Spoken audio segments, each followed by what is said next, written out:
We're going to start the Math Interest Group meeting. Our speaker for today for the Math Interest Group is Marv Gersten, who's going to give a talk on highway engineering. Marv has a degree in civil engineering and has spent his career in highway design.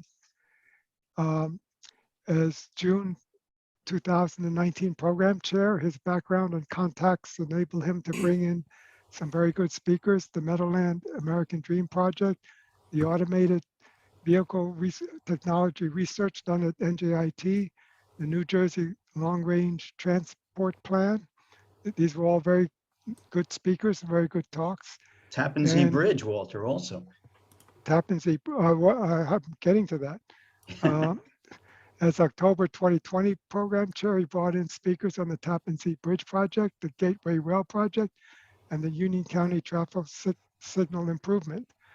So now he's gracing the Math Interest Group with a talk of his own, reflecting a career's worth of insight into roadway planning and construction, and to answer all the questions we might have about safe roadway design.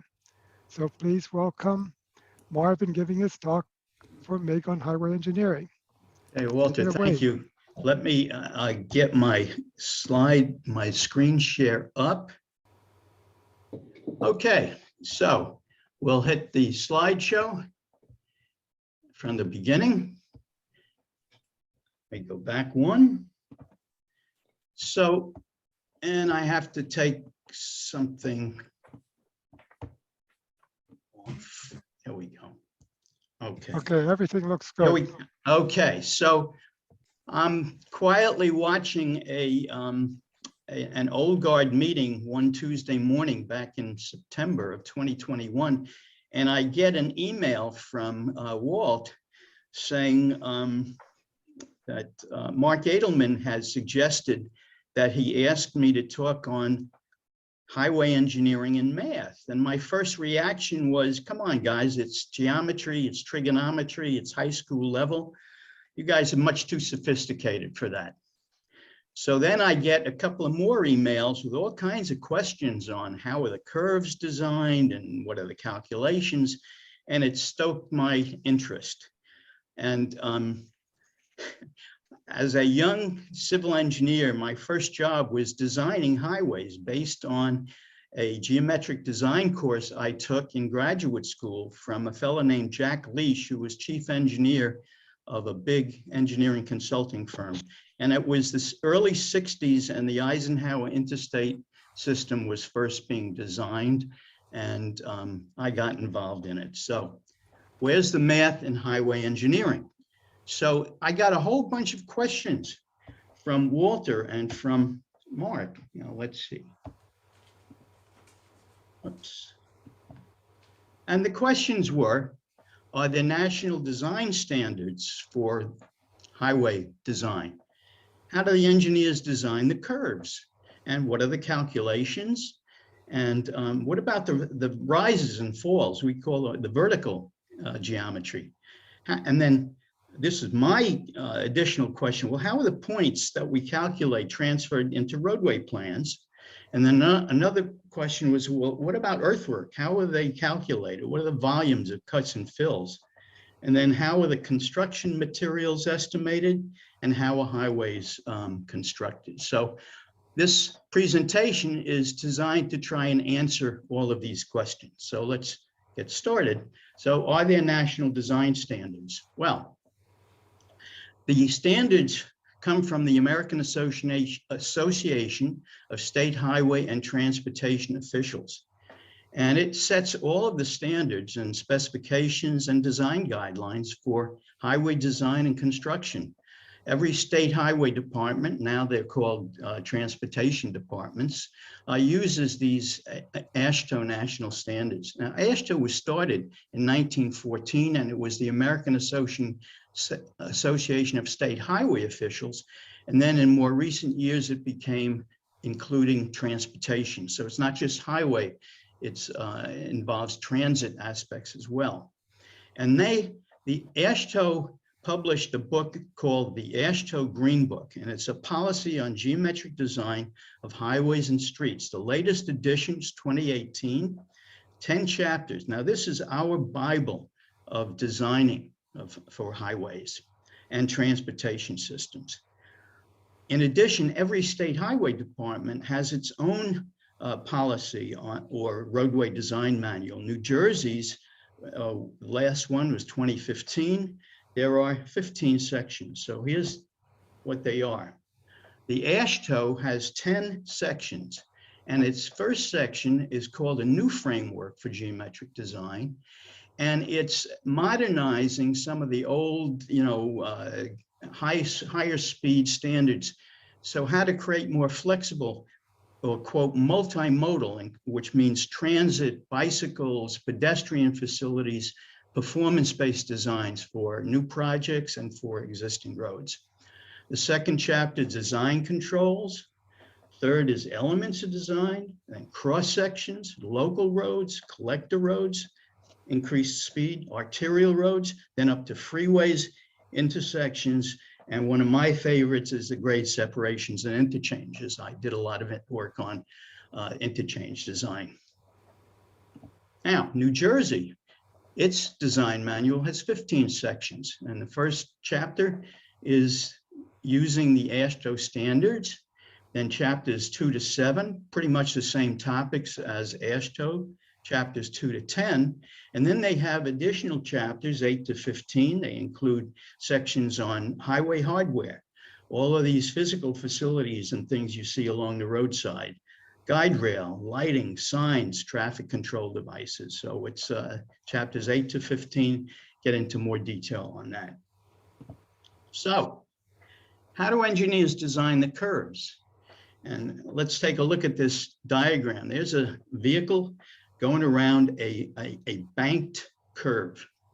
And the expression is the radius, in order to counteract centripetal force at a certain speed, you calculate the radius. And that equation is the speed, v squared, divided by g, gravity, times the frictions, surface friction, plus E. What is E? Super elevation. If you look at the down here, that's the angle of incline, which is in degrees, but engineers call it percent super elevation.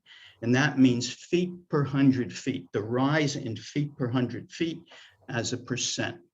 So all of the forces involved in a vehicle rounding a curve, the side friction force down here, and centripetal force. But we use this equation to develop the appropriate balancing radius for this particular speed, using an assumption. AASHTO's side friction force ranges from 0.1 to 0.18 pounds. That's using the equation. E, usually a maximum super elevation is about 6%, but it could go up as high as 8%, depending on the speed. So that's super elevation or banking. Let me go into the next slide to keep explaining that. So you've seen a curve and bank curve. Well, what do the curves look like? We have horizontal curves, and later I'll talk about vertical curves. Horizontal curves are designed with expressions including, here's the tangent, the straightaway leading into a curve, the straightaway coming out of the curve, the point in which the curves start, the point of the curve, the intersection of the two straight lines or tangents forming the curve, that's PI, and then the PT, the point of tangent, the end of the curve. And the alignment considerations include radius, design speed, the side friction factor that we saw before, the super elevation, and then it's plane geometry, trigonometry, remember sines, cosines, and tangents, and of course physics. So go another step on the curve. What are the curve calculations again? Well, here's a little larger image of a horizontal curve and all of the aspects of that curve that we need in order to design it and also to build it. So we have the radius. Now this is a right angle. This is the tangent. This is the tangent completing the radius. the radius, we have an E, which is the external distance from the intersection point to this point on the curve. We have the middle ordinate, which is from this point down to a point, the intersection of the line connecting the PC to the PT. So how do we calculate this? This is the tangent. Well, you remember your geometry. The tangent length is the radius times the delta. I didn't mention that. Delta is the intersection angle. The first tangent and the second tangent, that's the delta angle. Delta over 2, so radius times the tangent. Whoops, this gets pretty sensitive, so you have to bear with me. The tangent length is the radius times the tangent of delta over 2. Remember, tangent is adjacent over opposite in that right triangle. The middle ordinate, this, is the radius minus the radius times the cosine of delta over 2. The cosine of delta over 2 times the radius is this, because the radius, the cosine is the opposite over the hypotenuse. So if I take this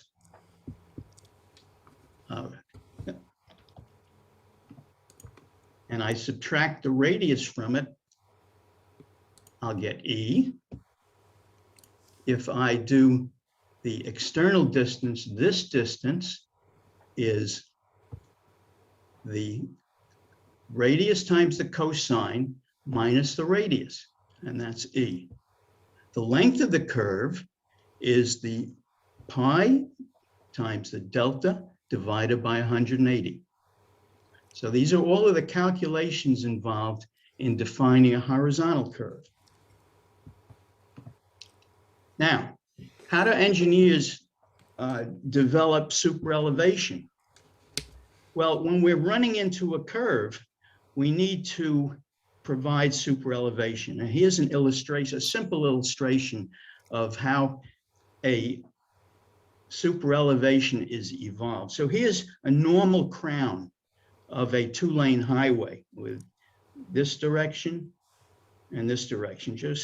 So now here's normal crown. Now I'm running into the curve. So I have to start raising this edge and rotating it up, and then rotating up until I hit full super elevation. I run that through the curve, and then I rotate it back till I get a normal crown again. So it looks like this.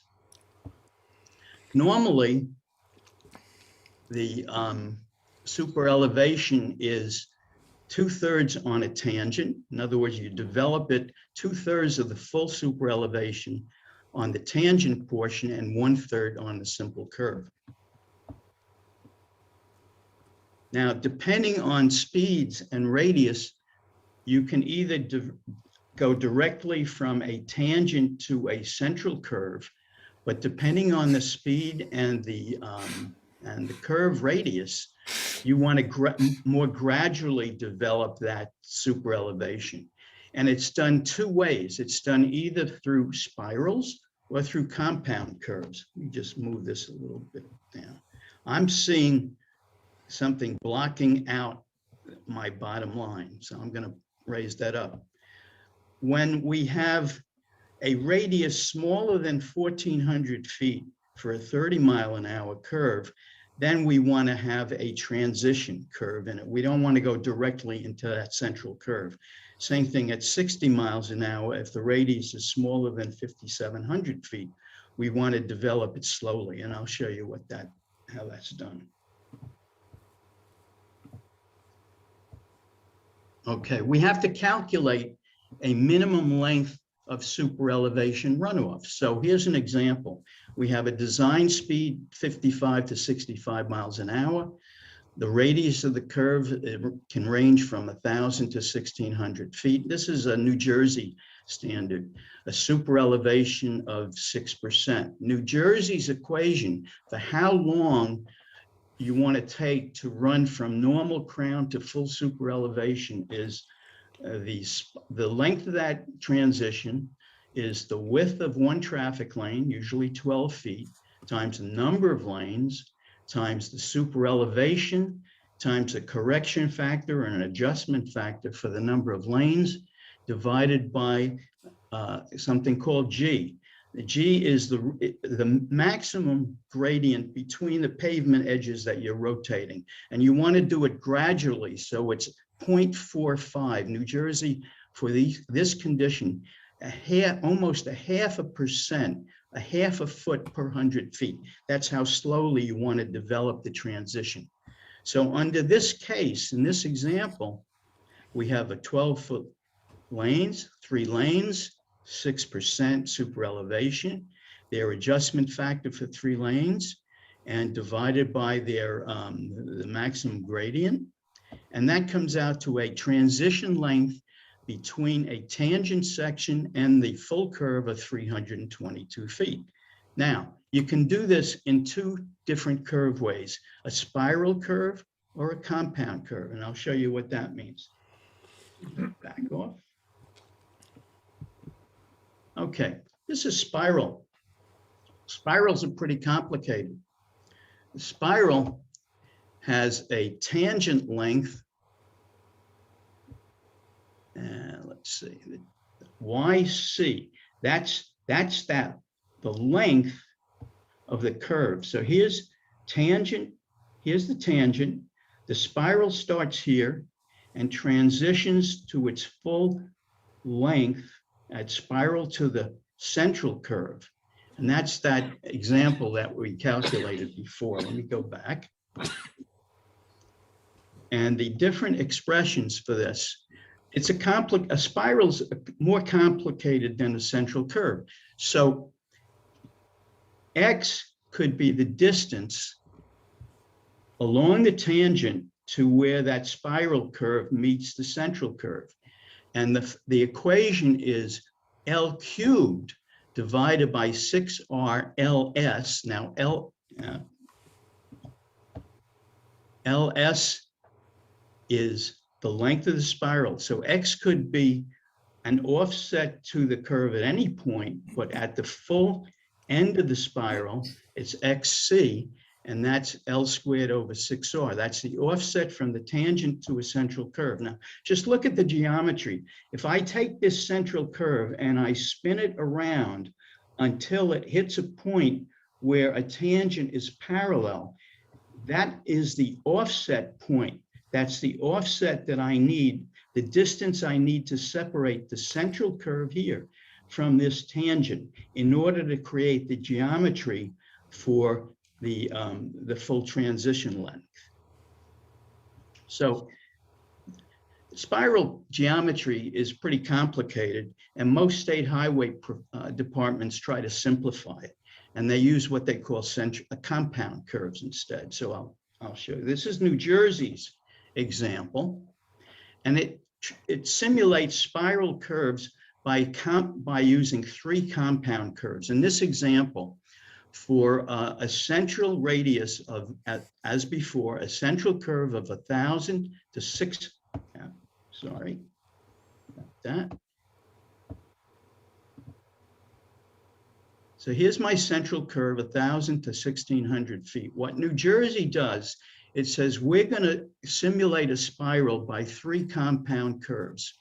The first one's 10,000 feet, 10,000 foot radius, and it's 100 feet in length. The second one is 4,000 foot radius, another 100 feet. And then the third one is a 2,000 foot radius for 150 feet.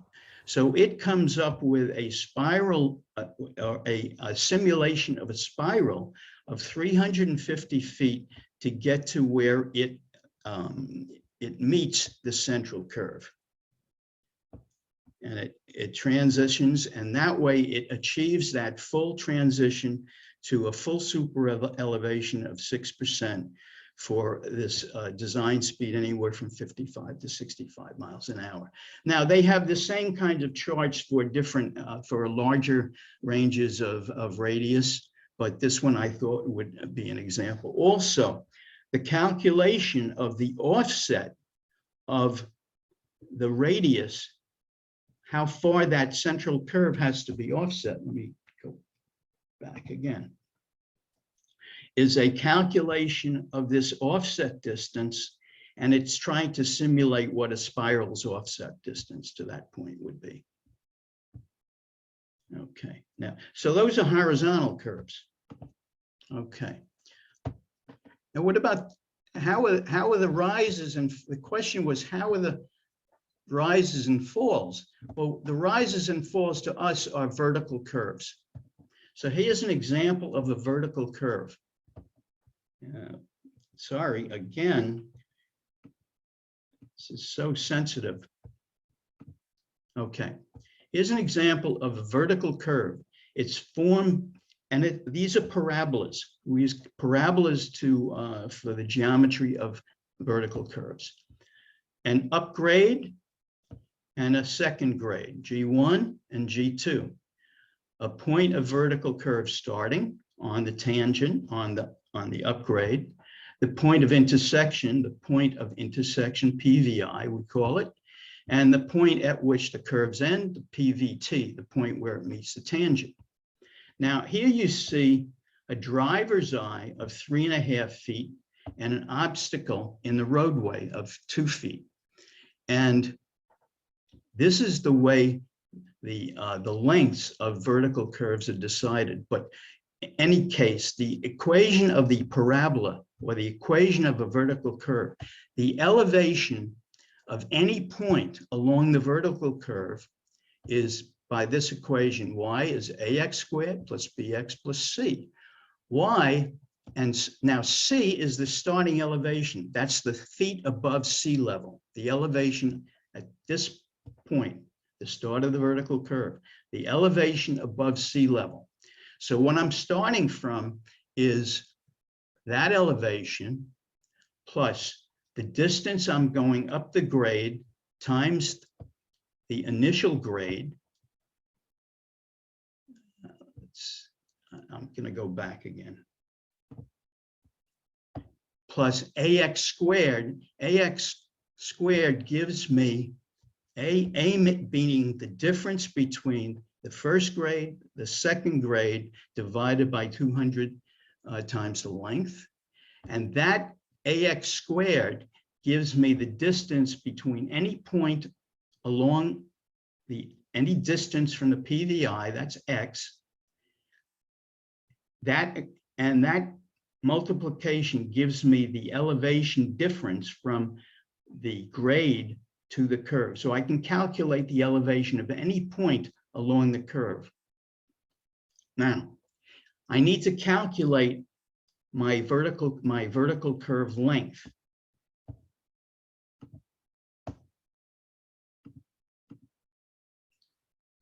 And I need to do that by knowing what the safe stopping distance is. Safe stopping distance means I have to be able to see that obstruction in the roadway and come to a safe stop.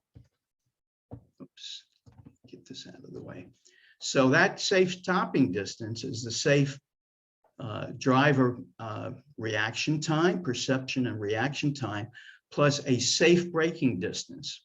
The equation is V squared, okay, where V is in miles an hour, times divided by 30 times a safe deceleration rate. AASHTO comes up with a safe deceleration rate of 11.2 feet per second squared, plus or minus the upgrade, plus the perception reaction time, his velocity times time, and this changes it to feet. V is in miles per hour. So these equations change miles per hour to feet per second because we're looking for the S, the safe braking distance. Once I know the safe braking distance, the safe stopping distance, the distance that on this particular geometry, where I first perceive that fixed object of 2 feet above the roadway and I can stop before hitting it, I need to be able to calculate the length of that curve in order to give me that safe stopping distance. Well, the geometry of this is, again, it's pure geometry. If I know this starting grade, I can calculate the distance from here to a horizontal line. And I can calculate the distance from this point to the grade, to the curve at this point. If I subtract this distance from this distance, I get, and then subtract 3.5 from it, I get a vertical distance from here to here, vertical. If I divide that by the grade, I can calculate the horizontal distance S1. I can do the same thing on this side.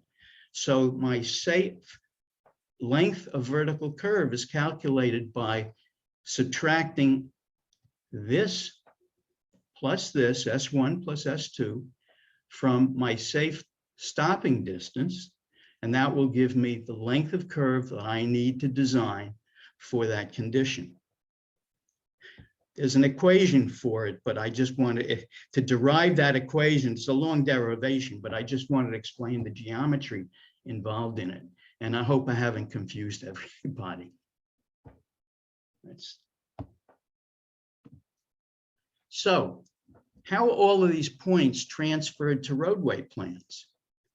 So here's a plan view of a highway, horizontal, with a horizontal curve, tangent to spiral. So there's a spiral, and the spiral curve distance in this particular design plan, it's a 2-lane highway. It's on a curve coming into an intersection.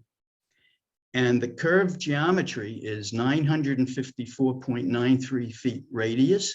The spiral length, tangent to spiral to curve, that length is 250 feet.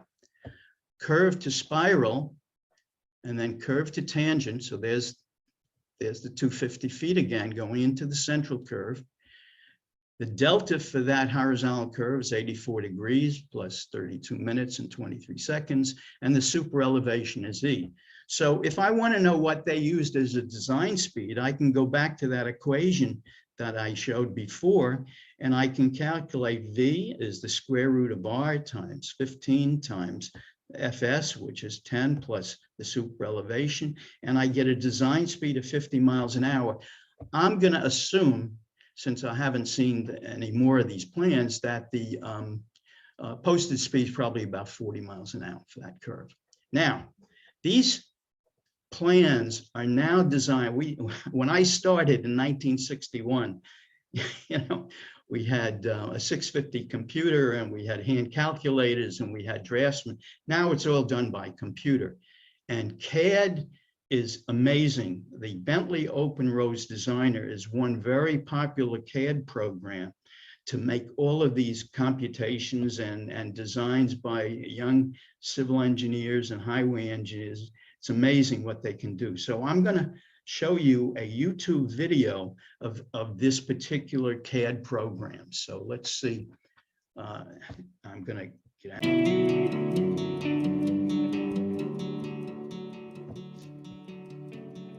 Bentley Systems introduces OpenRoads, our new information modeling technology for civil engineering that expands what's possible in design, construction, and operations with immersive 3D modeling, persistent design intent, repeatable geometric layouts, and construction-driven engineering capabilities. With Bentley Civil Design applications, you can quickly explore design alternatives, knowing that the 3D model dynamically updates with every modification.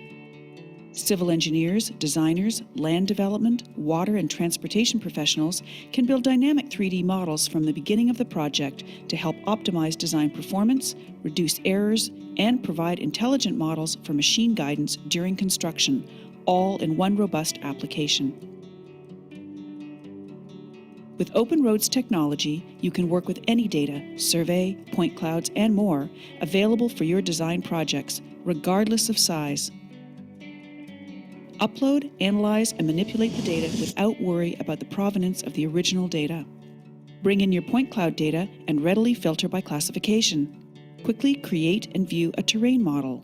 Bring in all types of survey data. Easily navigate to points for on-screen editing, which also dynamically updates the terrain model. This is the basis of information modeling and immersive designing. You also have a complete set of engineering and geospatial tools for improved decision-making in preliminary design. Take advantage of enhanced analysis, visualization, and presentation capabilities. Interactive modeling of roadway components allows you to make design decisions on the fly. Incorporate rules, relationships, and constraints into the 3D workflow to create incomparable modeling capabilities. Readily ensure that design standards are met with automated warnings. Object information such as how, where, and by what method it was created is stored to ensure that if an element is modified, any related elements will recreate themselves based on these stored relationships. Design intent ensures that the original design intent is retained and honored. Dynamic cross-sections allow you to view updates on the fly as the design is modified. With dynamic updates, you can reduce production time and ensure that the entire team is working with the latest information during the design process. OpenRoads technology is especially suited for evolving construction technologies. Use Bentley Navigator for automated clash detection for greater project insight and avoiding costly on-site errors. You can readily create iModels to share accurate 2D and 3D geometry, as well as business information with the entire project team. Real-time visualization is possible with OpenRoads. With just a few clicks of the mouse, you can move from the model to driving along the corridor to ensure your design is as expected.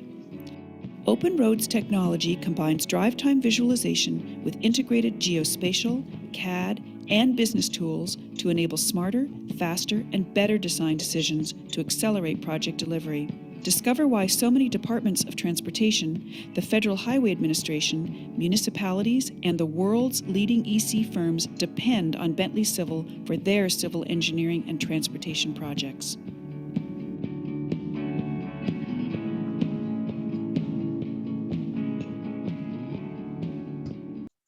Okay, let's go back one.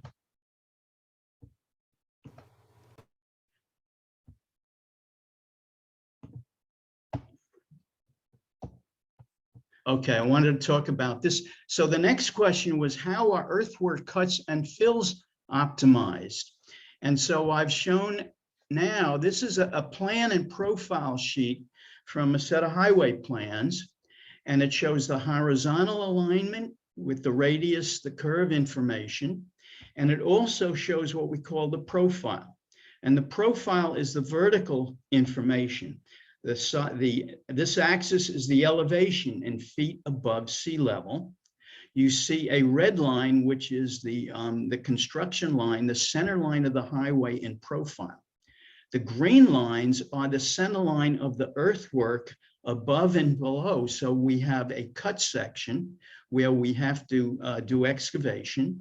We have a fill section where we're hopefully balancing our cuts and fills. So our excavations are used to fill in, and cut section, fill section. We have vertical curve of 1,000 feet here, a vertical curve of 800 feet here, a profile with a -4% grade, transitioning to a +5% grade.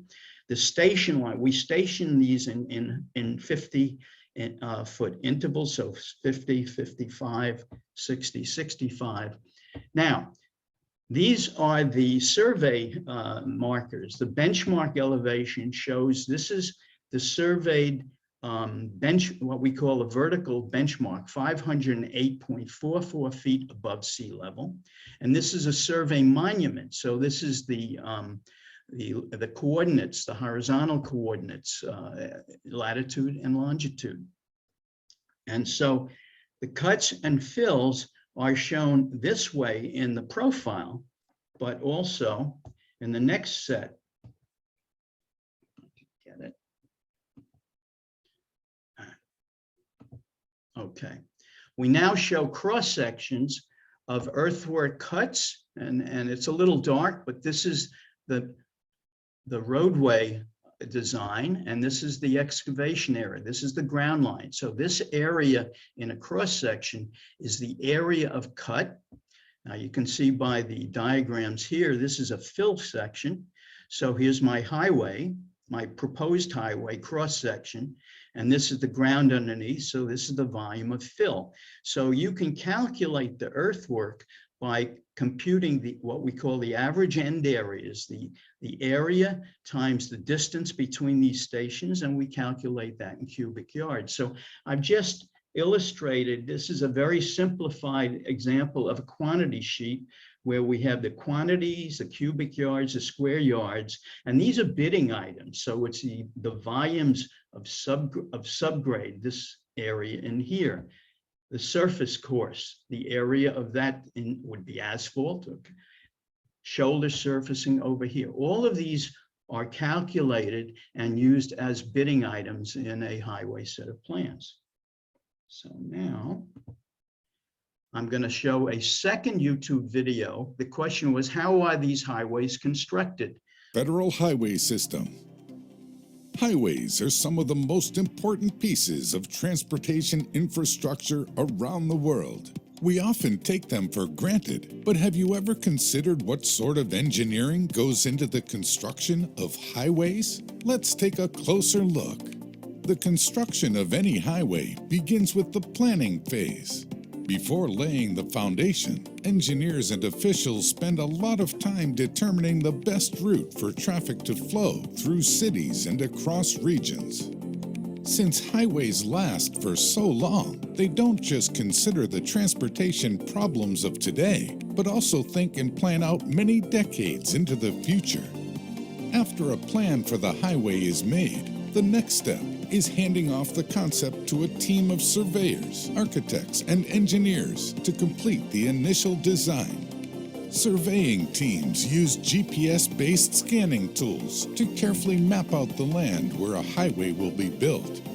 The teams collect a massive amount of data, including soil properties, drainage capabilities, future development potential, environmental effects, and even a complex digital point cloud that perfectly models the terrain. Once the data is collected, the design is finalized over what is usually a process of many years. The next step is construction. Since most highway systems are built by governments, choosing a company or companies to undertake the construction is usually done through a bidding process, where different companies compete to offer the best price, quality, speed, and other factors. Like buildings and other structures, highways will need to hold a significant amount of weight throughout their lives, which is why they need a very strong foundation. The phases of the construction process for highways usually looks like this. 1. Build up embankments and cut down hills to flatten out the terrain where the highway will be built. 2. Then bulldozers and other heavy equipment will grade the soil and dirt, perfectly leveling out and smoothing the terrain together to create a subgrade. 3. Depending on the highway, engineers will often lay down different layers of soil. This soil is then heavily compacted to build up a strong subbase grade to lay the roadway on top of. 4. While compacting soil down to its maximum density, engineers will lay down road drainage and storm sewer systems to ensure that the highways don't flood. After these preparatory and foundation laying steps are completed, the paving process can be started. There are many different paving options for roadways, but the main two highway choices are asphalt or a type of concrete. Asphalt uses a chemical compound known as bitumen, a byproduct of petroleum, to essentially glue together crushed rock. This mixture is heated, laid, and then compacted to make the roadway surface. Concrete utilizes cement, water, and an aggregate like sand or rock. Concrete roadways are built by pouring the concrete into forms used to carefully shape and smooth the road surface. Asphalt is less durable compared to concrete, but it's also far cheaper and faster to lay, especially for long stretches of road. Concrete, on the other hand, is highly durable, but it's very expensive and time-consuming to use for constructing roadways. The choice will depend partly on cost considerations, environmental conditions, and what the roadway will be used for. After the paving process is completed, the roadway will undergo a period of testing. Engineers use seismology equipment to measure vibrations and fluctuations in the road surface. Engineers will also do load testing on the roadway, making sure that the highway can support the necessary amount of weight. Finally, engineers have to check that the highway can support high water flow rates through its drainage system to help prevent accidents due to inclement weather. After all of these construction and certification steps, the roadway can be opened up to the public for use. The process of constructing a highway usually takes many years. For example, plans for the Pan American Highway, which is made up of a series of interconnected roadways stretching across Canada, the United States. Okay. Let me get out of this. Okay. Well, anyway, so that's the end of my presentation. I hope I haven't confused everybody, but take questions.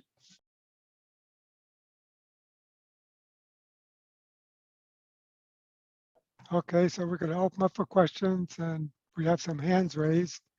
Let me just check the chat to see if there's anything in chat. Mhm. Okay. All right. The first hand I see raised is Paul Tukey. Please unmute yourself. Great presentation, Marv. I'm glad you didn't shy away Thanks, from Paul. the curves and the equations. Since this is a math group, I Math group. I like seeing them. Anyway, I have two questions. Well, one question really is an observation that you might speak to. One is, why use spiral curve? Well, first of all, I didn't know what a spiral curve was, so I Googled it. And why use that as the lead-in to the circular portion? And then the other question is a more general thing. How in heaven's name do they turn all of that detailed design from those CAD machines into instructions to all those giant earth movers and machines that they use to actually build Yeah. that stuff? I mean, it's Well, just mind-blowing. Yeah.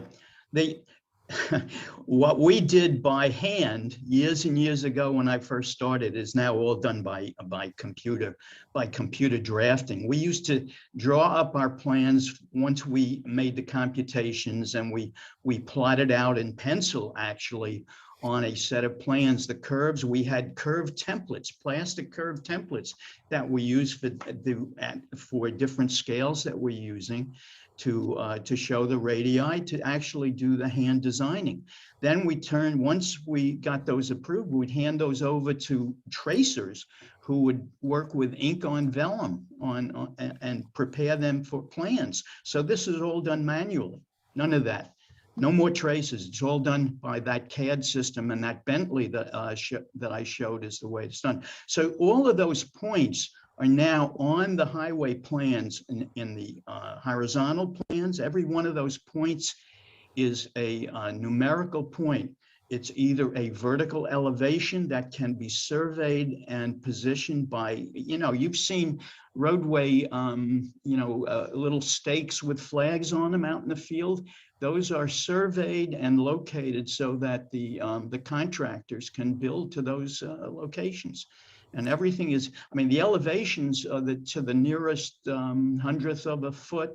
The horizontal measurements coordinates are to thousandths of a foot. It's quite accurate. So do they go out there with a big machine and push some dirt around and, doing the best, and then send some surveyors around and the surveyors measurements and then iterate until they get it right? No. Those surveyors make the points and they get them right away. But the machines then. The machines are controlled by computers that have all those plans, and they know how to make multiple passes, and you got to compact dirt after you put it down because it's otherwise going to sink, and all of that is kind of built into the machines. Well, yeah, I think so. It's automatic. I mean, it's been a while since I've been involved in the construction. I mean, I was a design engineer in my early years. I hadn't done geometric design probably. I mean, I retired 8 years ago, and for 23, more than probably 30 years, I was doing traffic engineering, transportation planning. My early years from, let's say, the 1960s and the 70s is when I was doing more designing than traffic planning. But yeah, it's pretty automated. Pretty impressive. Thanks. Okay, the next question we have is from Papi Sen. Could you please unmute yourself? You're muted, Bobby. Papi, unmute yourself. Okay, Yeah, okay. Can you hear me? My Yeah. brother is a civil engineer. He constructed bridges all over the world. And I think I didn't know that so much of has been computerized now that you can do a lot of visual design. So can you tell me what the state of the art now? I think you saw it in that video of the Bentley design. That's their most recent video that I could find on the state of CAD is computer-aided design and drafting.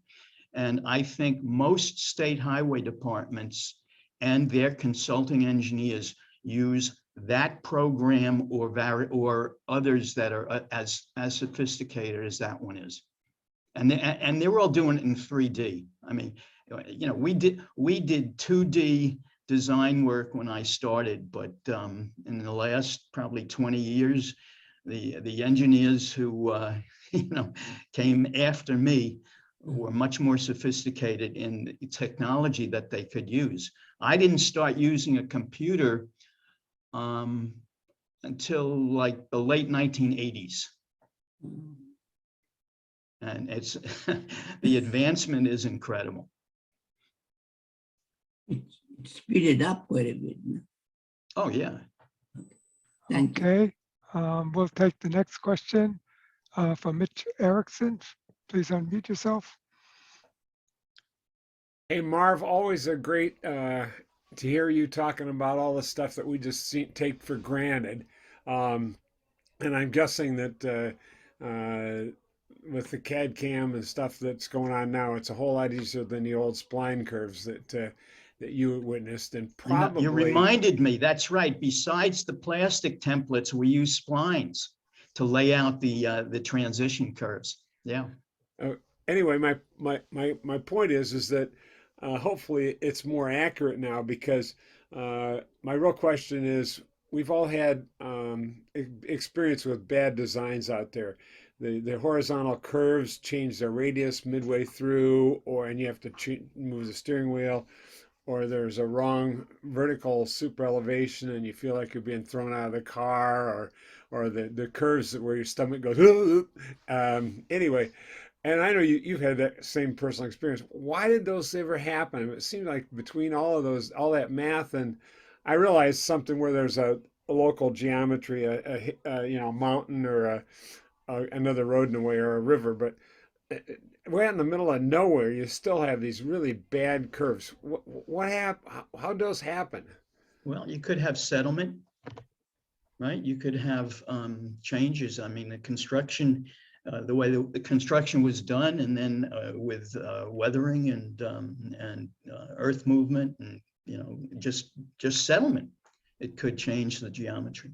But yeah, a lot of factors involved in assuming that the designs were designed properly to begin with. I guess I should make that statement. You probably have some horror stories of where the designs were not quite proper. And my other question, this is just from the science side of the world. Do you think this civil engineering will ever go metric? We did. We actually did. We were doing metric for a couple of years, and I liked it. It was so much easier because things were in tens and hundreds and thousands, and then they switched back. But we were actually designing in metric for roadway designing in metric for a while, and You know for why some they switched reason, back? Why? Good question.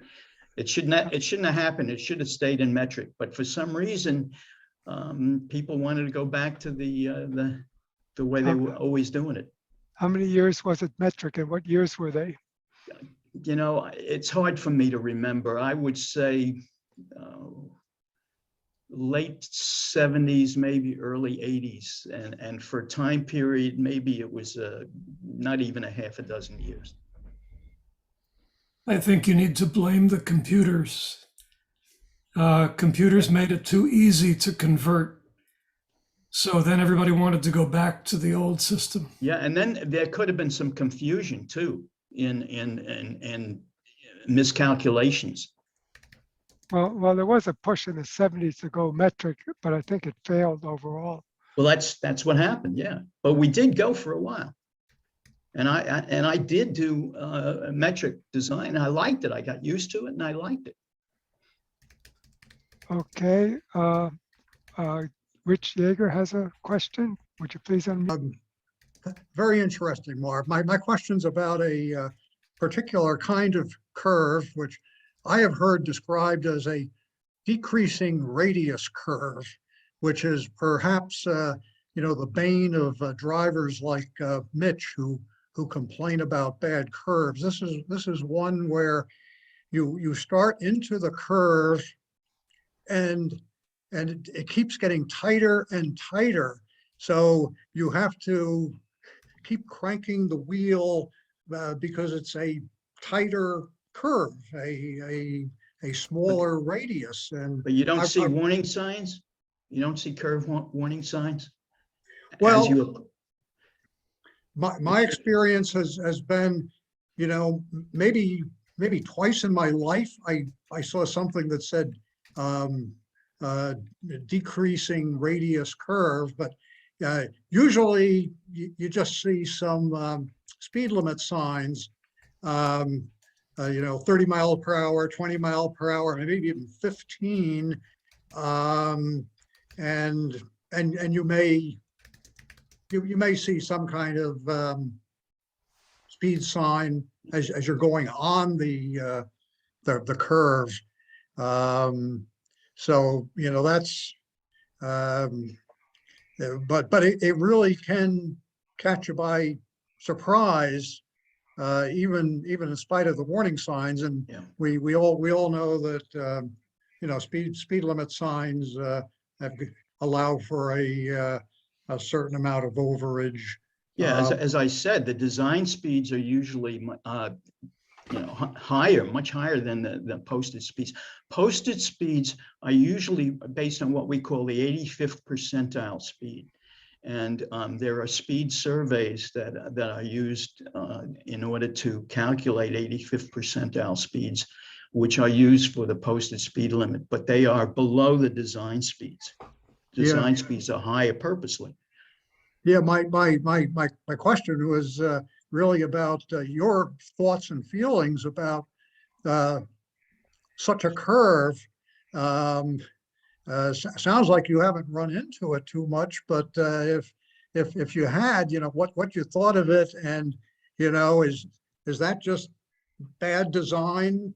Is that forced by terrain? Well, it may be forced by the geometry of the situation, the topography, geometry, but still, if it's a tight curve, it's got to be posted so that people are warned ahead of time to slow down. The other problem is drivers speed, drivers go through red lights, drivers violate all kinds of signed traffic warnings.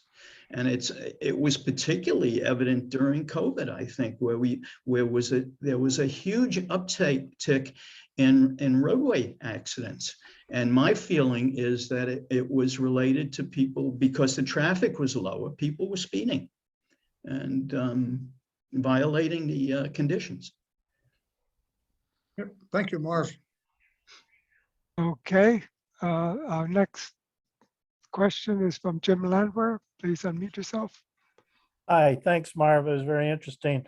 I'm wondering, in a way, what sort of things have changed apart from obviously the CAD technology between, the early years when the interstate highway system was getting designed, and now it's getting renovated and recreated and so on. Certainly the geometry and the physics hasn't changed, but at least it seems to me there must be some of the assumptions underlying these various factors in your formula. Is the design speeds gone up? Are there reaction time things? I don't know. What, if anything, can you say has sort of changed as the underlying, apart from the physics and the geometry over the last 50, 60 years? Well, think back, those of us who grew up in the New York area, if we were driving on Robert Moses highways that were designed and built in the 30s, like the Belt Parkway or some of those parkways, they were very tight loop ramps. There were very short, if any, acceleration or deceleration ramps. So if you think back on what you were driving as much younger in our, when we first started driving, especially in those highways. I mean, he had consulting engineers. He had engineers who designed those, and they were built. Look at the parkways with low clearances that you can't put a truck or a bus through. But particularly the geometry of the interchanges has improved considerably. The design standards, once interstate highways started being built, and design speeds went from like 35 miles an hour to 55 miles an hour. You can see the change. If you compare, say a Route 24 interchange, a favorite of mine, because my first job in September 1961 with my first engineering firm was designing the loop ramp at one of the four, I guess there are 4 loop ramps, in the Cloverleaf interchange at River Road and Route 24 next to the Short Hills Mall. And I designed that loop ramp as a horizontal and vertical design of it. But the interstate standards much higher than the standards that were used in the 20s and 30s. So I didn't grow up in this area, but I've driven across Pennsylvania, first on the Turnpike and then on I-80, I would say an average of at least once a year over the last 50, maybe even 60 years. And I-80 has been pretty much completely redone in that period. And to me, it's much better than what I remember.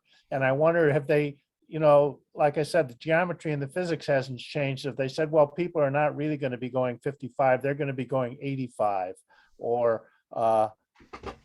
is that built into 55. the engineering books that you talked about, or the federal whatever? Designs and geometry kept improving. And a classic example, just think about a classic Cloverleaf interchange where you have a loop on ramp followed by a loop off ramp. Let's say there's the overpass and it's going under.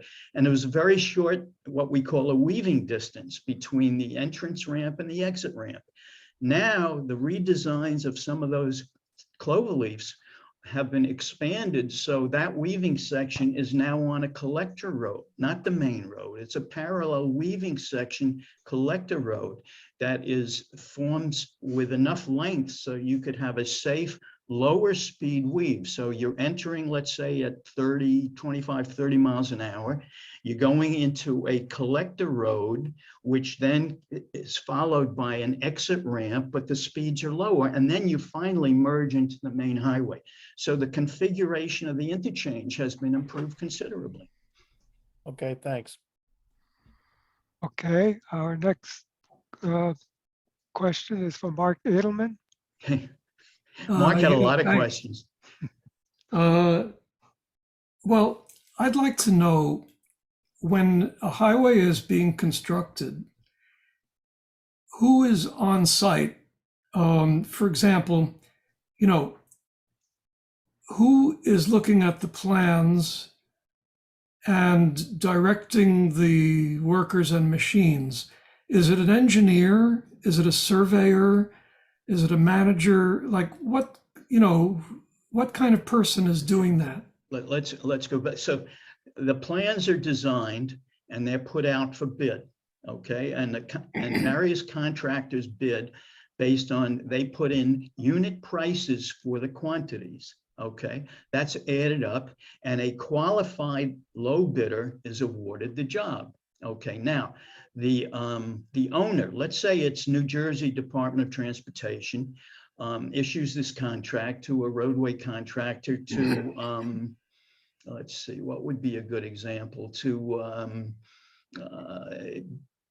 fix an entrance ramp, to improve an entrance ramp on Route 24.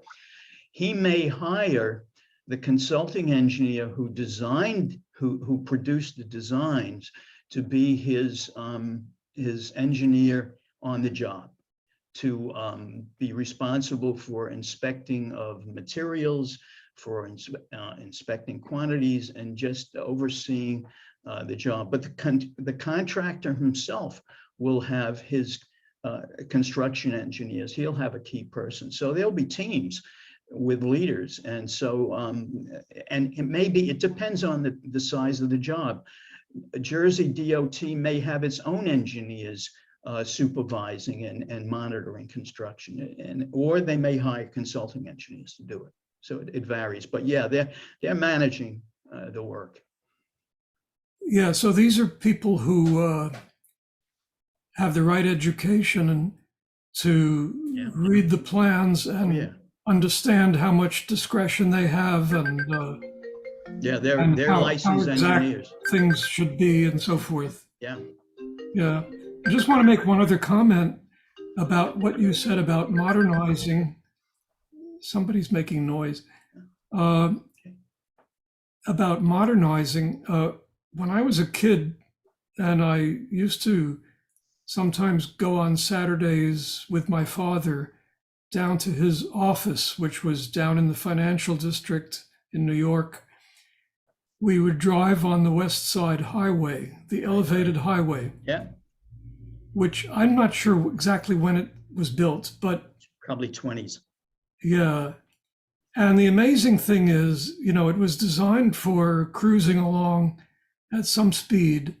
Probably 35. But it was all paved with cobblestones. The most of the way was paved with cobblestones. And we were driving in my father's old 1946 car.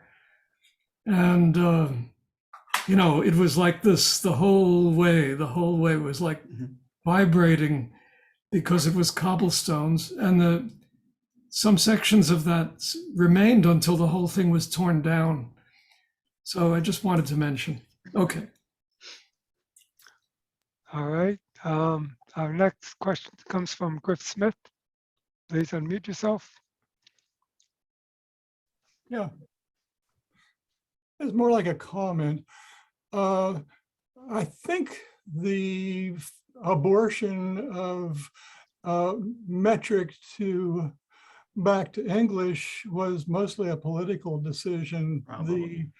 Because that's what I remembered. We were in the middle of waiting for this to happen and saying, oh, this is going to be great. We can finally get us all talking the same language. The political party that was on top at that time really didn't want this because they figured that regular citizens, preferably ones of their party, probably Republican, knew about how to use the English system and didn't see why they should have to give up for the rest of the world and learn something new. So they finally just grudgingly aborted the whole thing. The scientists, meanwhile, pretty much converted to the metric system. I'm assuming the highway engineers probably would be happy to use metric. Yeah, we would. But they they do have the problem that they're designing highways that are being used by people who want to be using the English system to describe what their highways are, how their highways are constructed. So even if you're doing it metric internally, you're going to have to use sloppy numbers in order to make things be English for the simple-minded people in the country. Yeah, I think you hit it. Fractions are not that simple-minded, actually. Well, it's what we were all taught the English system. We weren't taught the metric system. If we were taught the metric system in grade school, you know, it would be different. We have a question from John Baheda. Would you unmute yourself? Hi, Marv. Great talk. I have a question regarding the longevity of the roads. You mentioned that the concrete roads have longer lifetimes than the asphalt roads. Could you just give me an idea how long these roads are supposed to last? You know, it depends on the way they're constructed, but I'm gonna say probably, you know, bridges now probably they're designing for 100-year lives. Concrete, I'm gonna say probably between 30 and 50. Asphalt is shorter. I don't want to even guess. It depends on the location, the climate, soil conditions, but you know, they should certainly be a 20-year thing. But with asphalt, it's gonna be affected more by heavy vehicles. So it's a question of how it's designed.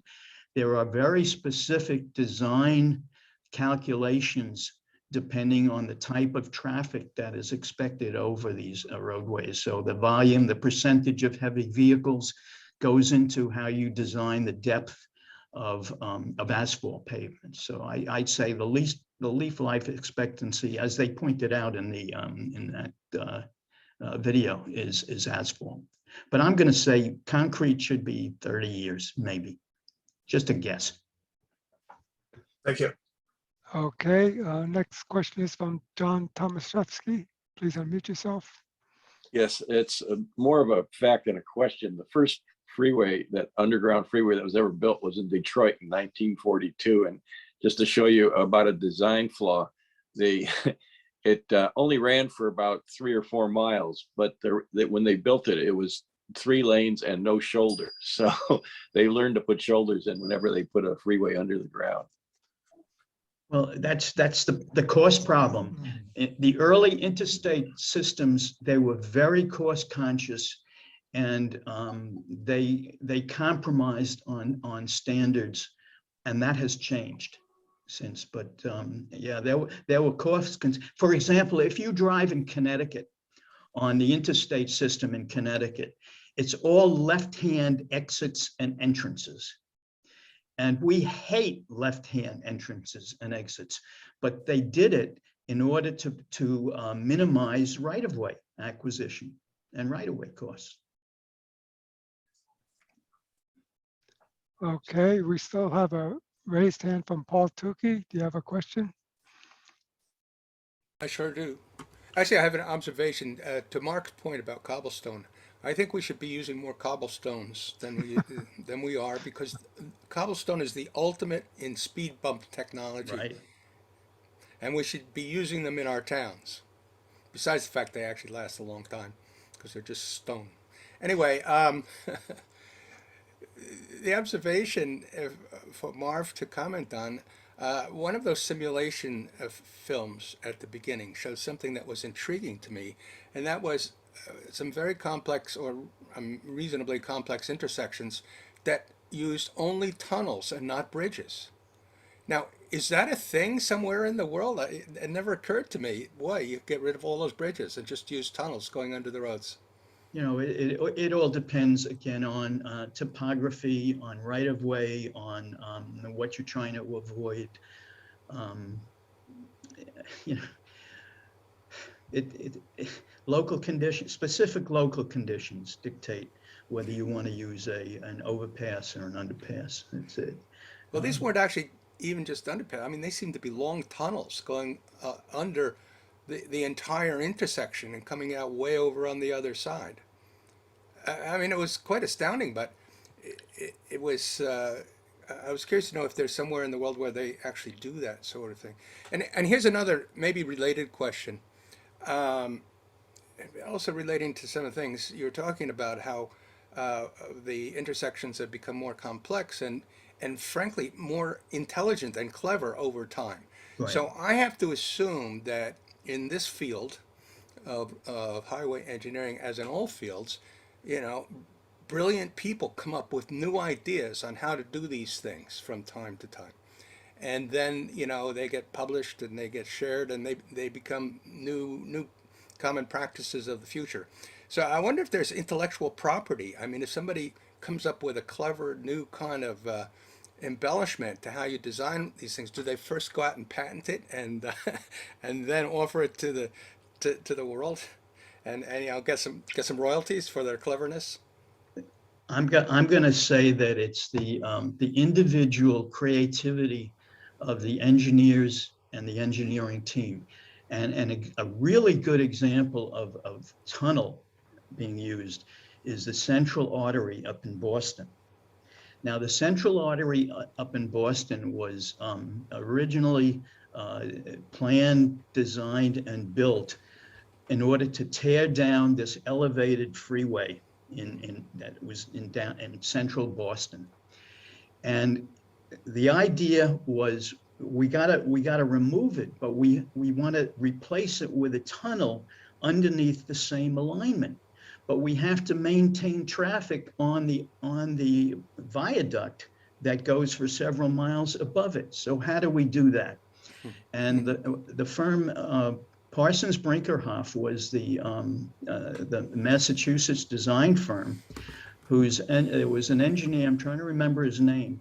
Brilliant structural civil engineer, and they came up with the idea, the concept, and the construction method of building a tunnel underneath while maintaining the structure above.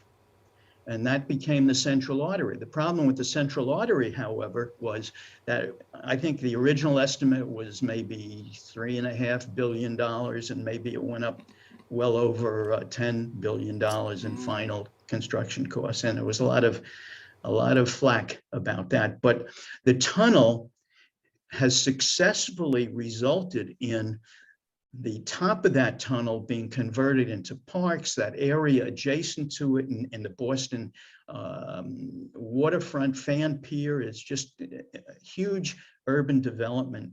And it was all precipitated by the conversion of that overpass, that viaduct, that horrible viaduct, to an underground tunnel. And it was the engineering that they did to be able to build the tunnel and still maintain the structure above it. That was just brilliant engineering. Is that structure still there? No, they tore it down. Once the tunnel was completed and the roadways were able to handle the traffic, then they switched the traffic from the overpass, and then they tore down the overpass and they built a park over it. That's the Boston Central Artery. Okay, we still have two raised hands. Tom, did you have another question? John Tomaszewski, rather.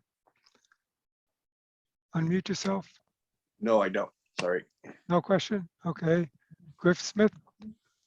Have you ever been in Scandinavia, especially Norway? They have some amazing highway construction there. I was in one spiral tunnel that was used to get from the bottom of a mountain to the top of the mountain. Well, not a mountain, but I drove into the bottom of it and did a spiral up to the next level of the mountain system. Just amazing design and construction. And in the most northern real city in Norway, they have the city is on an island, and they have a whole highway system underneath the water over to the mainland. Yeah. And it includes an intersection in the tunnel system. Wow. Great engineering. I've seen that diagram actually.